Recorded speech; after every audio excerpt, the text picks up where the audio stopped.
Gaurko musika zuzenean telebista saioa grabatzeko Bilbora etorri gara. Nize taldeko 3 kideekin egin dut hitzordua, argitaratu berri duten Zuloan diskoa ezagutzeko. Gaur gurean, Nize taldea.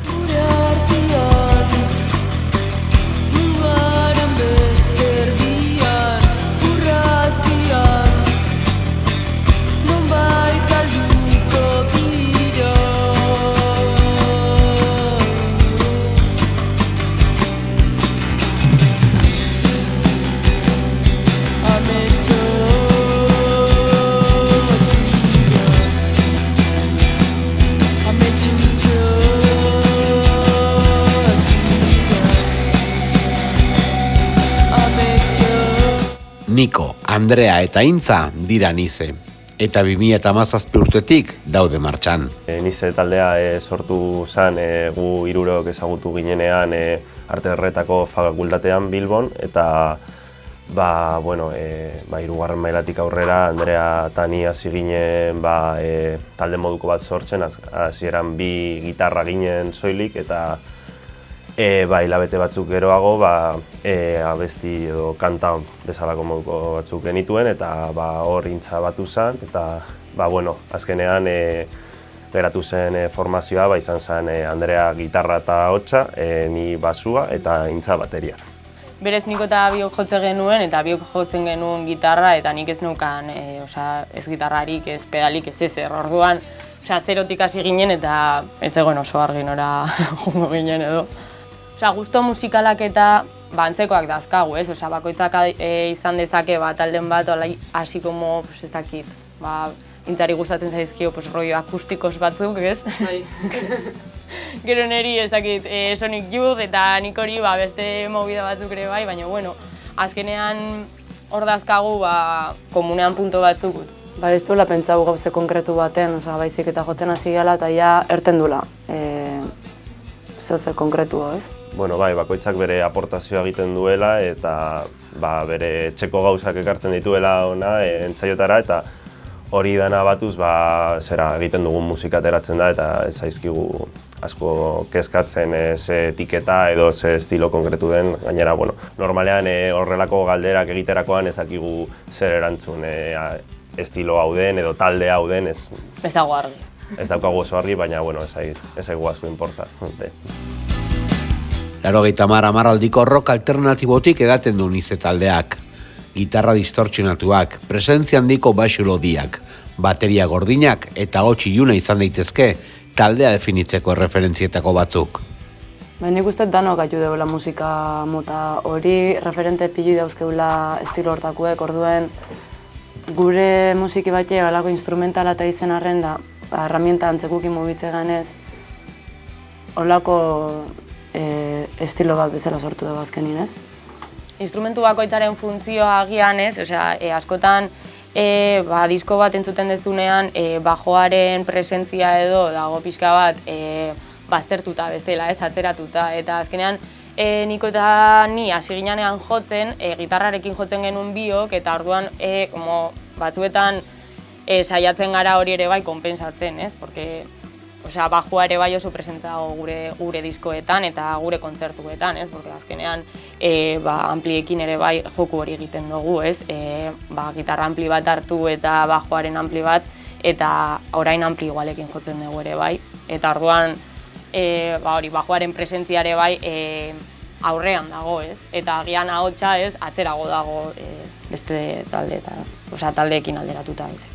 Agian aipatzekoa da, hasieran hasi ginenean, 2 gitarra ginenez, abesti asko, lehenengoak batez ere izan ziren 2 gitarrekin, eta gero bajura pasatzean adaptazio moduko bat da, eta hor gero estilo moduko hori sortu da, dago bajoa, baina nahiko gitarreroa da, eta izan ere, ampli gitarra bebai bajuarentzat eta gitarra pedalak bebai bajuarentzat, baju pedalak oso garestiak dira eta ez dago gehiago erosteko gogorik, pedometra bau.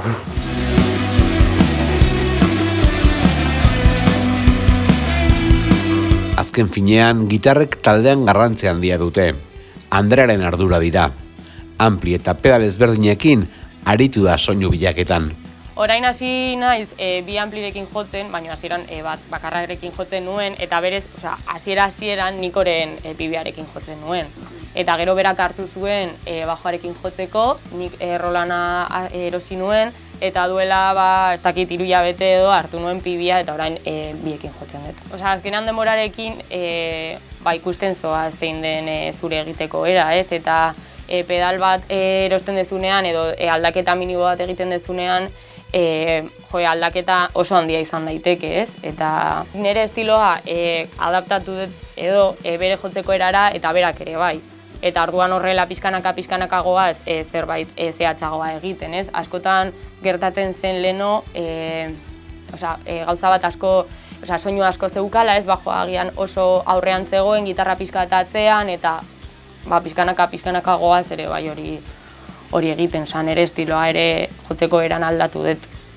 Bai, agian ez dago rol zehatz bat edo rol tipikoa basua, frekuentzia basuetan dago, gero gitarra, gero ahotsa nagusia da, baina azkenean beste rol moduko batzuk sortu ditugu eta hori bakoitzak badaki zer egingo duen edo zer aportatu dezakeen amaierako soinura.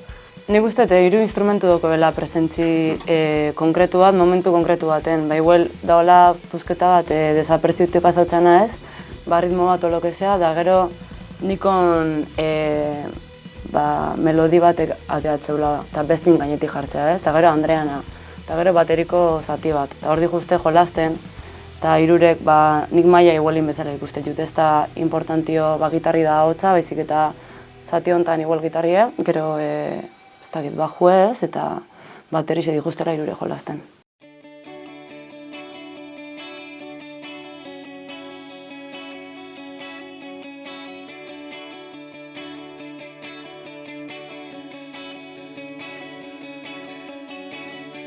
Behind these bars I settle down. Inside this house and can go out. The wall is shaking in my room. I'd like to know more about you. Niko jotzen du basua. Soinu berezia du, eta askotan gitarra baten gisara aritzen da. Bideo horretan gitarraren pare entzuten dira lausokak. Bai, batzuek esan dute basua baino gitarra bat jotzen nabilela basu batekin, eta era batean egia da, eta batzuetan agian soinu melodikoagoak bilatzen ditudala base erritmiko bat baino, baina hor bien artean ekilibrio moduko bat bilatu behar daz, melodiak sortzea ondo dago, baina taldeak basulari bat behar du ere.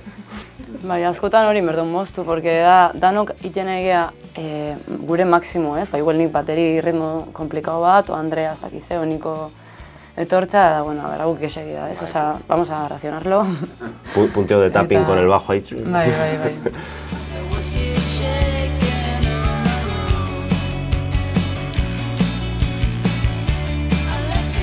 Intzak jotzen du bateria, erritmo bortitzak dira, hautsiak eta timbalaren presentzia nabarmena da.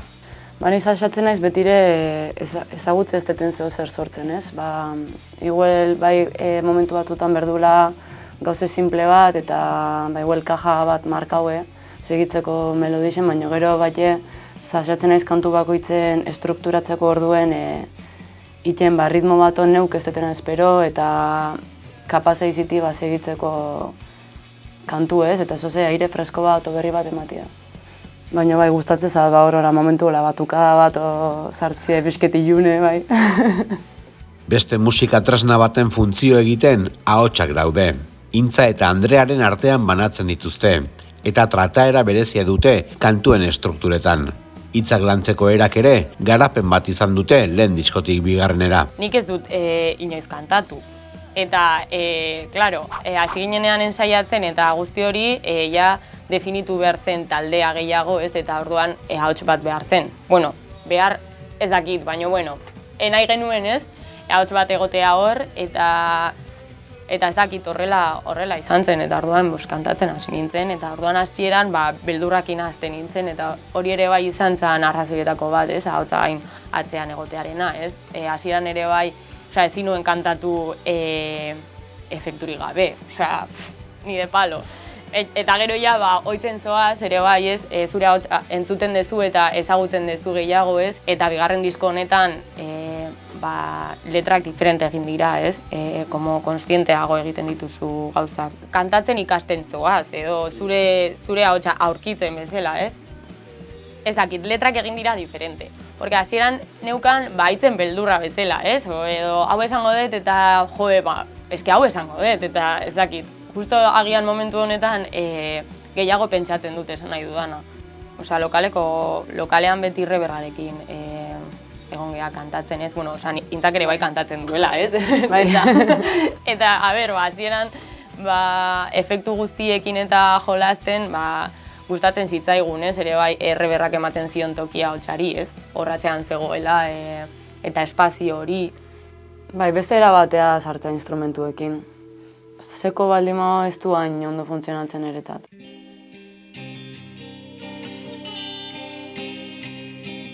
Taldearen diskoa urtziz soinu teknikariaren gidaritzapean grabatzen da.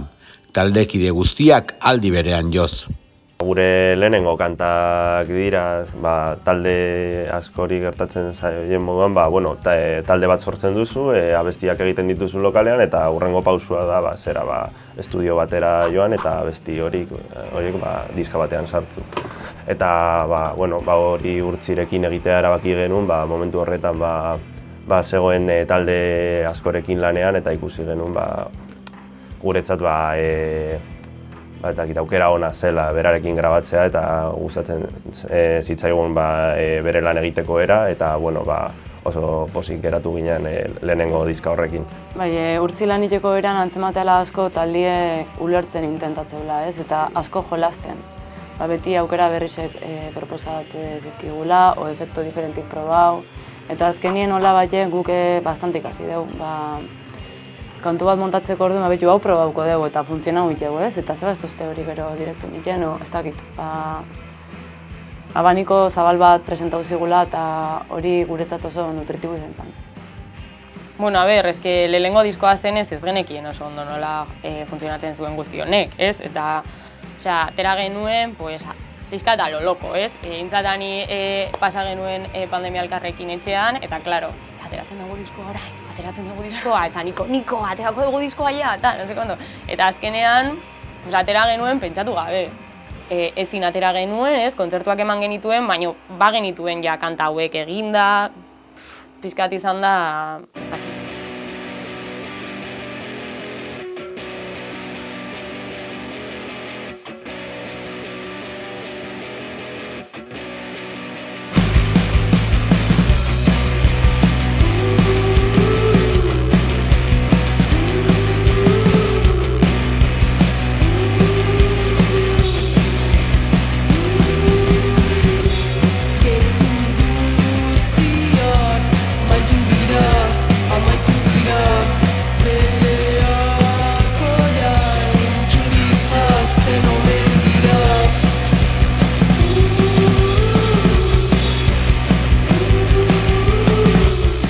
Metal bideolana izan zen, Zuloan diskoaren aurrerapen kantua. Bideoetan taldearen nortasuna azalarazen saiatzen da hirukoa. Taldearen nortasuna azaltzen. Metal kantuarekin ibili ginen bueltaka urte bete bideoa grabatzeko. Eta hori Maria, Simon eta Mikelekin grabatu genuen, Azkoitin, eta era profesional edo batean grabatutako bideo bat daukagu por fin, ez? Andreak derrapik nahi zituenetako, un poco de así, makarreo. Eta, hori, justu nik dauketan familixe da lenguzu bat, que es bastante racinero. Eta gero, gero ize atera genuen, ez? Gure lagun arteko kanta bezala. Eta hori azkenean eske bideo bat behar du kantuak, ez? Irudi bat, nolabait irudiak behar ditu edo. Bai, imagina azkenin garrantzi bat daukela bat oso importanti ez, jendik horren arire ezagutze zaitu, ez? Estetika konkretu batena eta, bueno, hori egia geixo lantzen intentatzen. Parte hortatiken komentau, bigarrengo EP hau geixo konfiau deula guregan, adibidez bideoklipe produzitzeko orduen, o kartelak itxeko niko idala kartelgintzan lanien, eta gero diskako maketa dana nire dibujuek eta niko editaute mezkla bezala indago, ez? Eta hor ja, irudi bat sortzen gabiltz geuk iten egiana.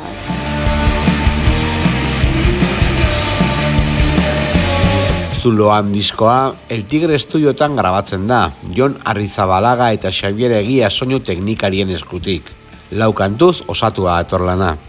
Bigarren postuan gelditu ginen Bilboko soinu berriak lehiaketan, premioa bezala izan zen bertan grabatzea EP bat, eta klaro, justo ezin atera genuen, eta kantu hauek hor zeuden, baino 3 genituen, bat falta zen, eta kriston estresa izan zen, ez? Ez zegoelako ezer itxita. Eta fetxa bat geneukan hori grabatzeko, asteburu batean izan beharko zela. Eta, bueno, Demiu kantuarekin adibidez, kriston mobia izan zen, porque hasieran inglesez kantatzen genuen, baino Jonek esan zigun, que como que no le convencía, tal, orduan etxera eraman genuen berriro, eta hori izan zen, justo azken momentuan egin genuen kantu bat, azken momentuan egin zen dena, eta akordatzen naiz kriston mobia izan zela, Baina asko zobetu euskeraz, Nik uste arrazia zekala, sentido geixo daukela, azkenien hori da, berez ertetze izuna zuri, hola gexen bat, eta gure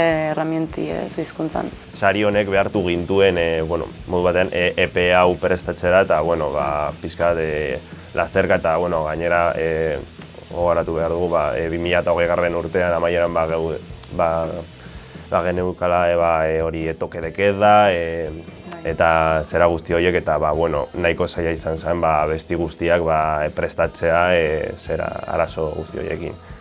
Baina El Tigre guai, gun nahi genuen berez han graba. Gustauko, jende asko zagutze dugu bertan grabaduna, talde asko, eta asko gustatzaku ze sonido dauken, eta adibidez Lukieken zedi gaitu diteu, en plan, como suena la caja, no sé qué. Denbora guztiak gauden kaja horrekin. El Tigratiken asko komentau deula gure artin bertan graba horretik, orduan izen zen ez teguk aukerau da, zepena, ez aldrebezka ez teguk aukerau, baina aukerau alko genuken obsesio oso importante bat zela eta oso gustago dut grabatu izenatik. Gehien bat gero soinua eta nasketa Xabik egin du. Jonekin grabatu genuen mitad, Xabi eta Jonekin, baina gero nasketa eta masterra Xabik egin ditu. Soinu aldetik ere diferente grabatu genuen, ez? Urtzirekin grabatu genuen danok batera, eta El Tigren grabatu dugu como por pistas, eta horrek ere ekarri ditu berrikuntzak bezala, ez? Eta baita ere eskertzen da, agian disko honetan instrumentu bakoitzak daukalako bere espazioa bezala, ez?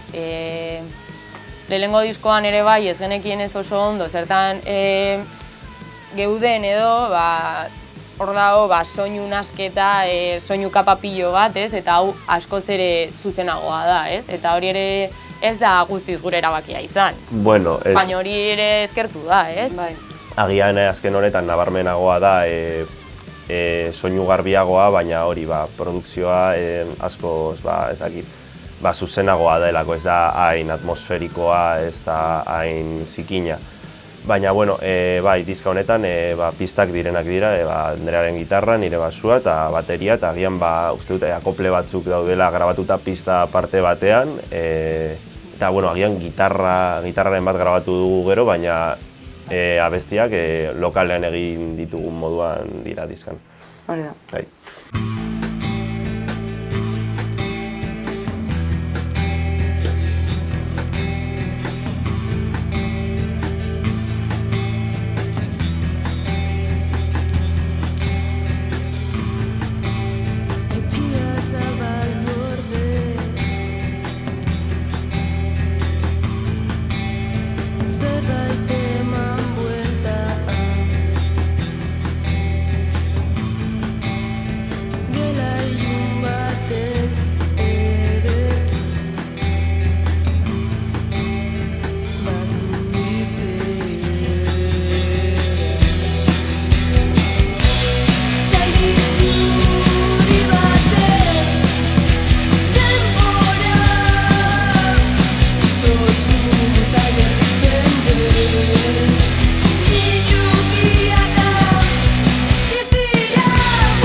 Bi diskoen azalek artelanak dituzte abiapuntu. Lotura bat dago bien artean, eta taldearen iruditegian sakontzen dute biek. Diskoa Atiko Estereo zigilupean argitaratu da. Bai, lehenengo dizkan Leire Lakuntza izan ginen gure lagun bat, artista badana, eta hirurok oso identifikote sentitze ginena, ez? Pixkete itetxun dibujoekin, o montajiekin, eta hola. Eta orduan bigarrengoako bat segidu du pixkete estetika horrekin. Ba, ez genekien, agian, hasi ginen ideiak pentsatzen eta pentsatu genuen, abia puntu on bat izan zitekela, intzaren pinturak eta ilustrazioak hartu, eta nik Photoshopen bidez aldatu nituen eta zertxo gauza egin nituen, eta Leireren estetika hori bai kontuan izan da, kartel hauek eta portada hau atera egin da, eta uste dugu nahiko ondo jarraitzen duela lehenengo diskarekin eta nize den irudiarekin bai. Bai, azkenean Atiko Estereok dauzke sello txiki bada, nun musika estilo berdinetako antzekotako grupuk juntatu dituna eta euskeraz kantate denana. Ez da la kasualidade bat, bai bala aukeraketa bat, ez.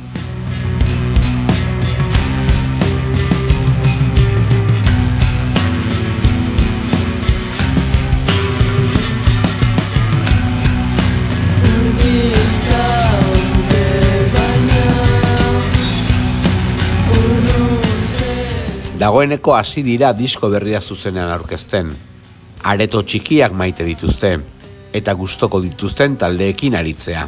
Areto txikiak eta ilunak ditugu gustoko, eta batez ere gustatzen zaiguna da gogoko ditugun taldeekin batera jotzea, ez agian eszenatoki handi batean edo herriko jaietan, ondo dago bertan jotzea, baina agian zerikusirik ez daukan jendea dago hor ikusten edo asko azola zaion jendea dago, eta agian leku txikietan, gaztetxetan eta areto txikietan badator zure musika gustoko duen jendea eta hori beti eskertzekoa da naiz eta jende asko ez izan. Nik uste importanti dara leku baino geso hori zentzu bat ukitzie kontzertuk beste taldeekiko eta sonido aldetiken ona izitie, porque askotan igual jo leku askotan sonido aldetiken ez duna funtzionatzen, ez? Eta dana igual bola bat ikana, ez da ulertzen gure musikila badaniko bola, orduan garbitasun bat ukitzik sonido aldetik baita eskertzela. Eta koherentzi bat beste taldeekiko. Eta espazioarekiko, ez? Bai, hori da.